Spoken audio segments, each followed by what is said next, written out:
مجله دین و جامعه، نشریه کمیته دین و تنظیم جشن و مراسم و هم سامانه رسمی این نهاد وابسته به حکومت تاجیکستان روز 4 مارس سال 2024 تقویم ماه شریف رمضان را که از جانب شورای علمای مرکز اسلامی سابق مفتیات تاجیکستان تصدیق گردیده است.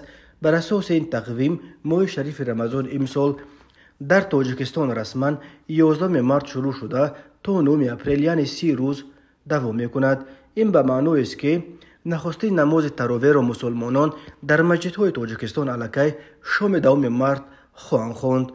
از این تقویم همچنین برمی‌آید که عید سعید فطر در تاجیکستان به احتمال غالب روز 2 اپریل تجلیل خواهد شد.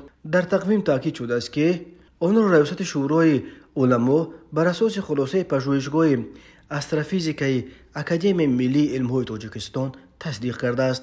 در زیر تقویم همچنین خبر داده شده است که بر اساس قرار ریاست شورای علما فطر روزه 7 سامانی و فدیه صوم برای آنهایی که با یک دلیل عذرناک روزه گرفتن نمیتوانند برای 30 روز 420 سامانی مقرر کرده شده است. همین طور نصاب زکات موافق حساب‌های شرحی 35275 سامانی برآورد شده است. یعنی مسلمانانی که داراییشان از 35275 سامانی و تقریبا $3000 بیشتر است باید زکات بسپارند. زکات از 35275 سامانی در حدود 880 سامانی مقرر کرده شده است.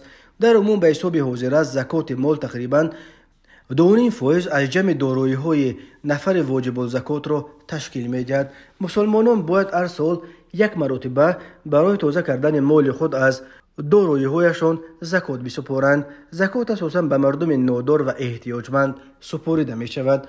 نظر به یک سال قبل فدیه صوم و فطر روزه تغییر نکرده است، ولی نصاب زکات نظر به یک سال قبل 3000 سامانی افزوده است. از 10 میلیون اهالی تاجیکستان تقریباً 98% را مسلمانان اکثراً پیروان رویه حنفیه مذهب سنی و یک قسم پیروان رویه اسماعیلیه مذهب شیعه که اساساً در ولایت مختار کوهستان بدخشان به سر میبرند تشکیل میدهند. ماه رمضان برای مسلمانان ماه مقدس و ماه توبه و عبادت به شمار میرود.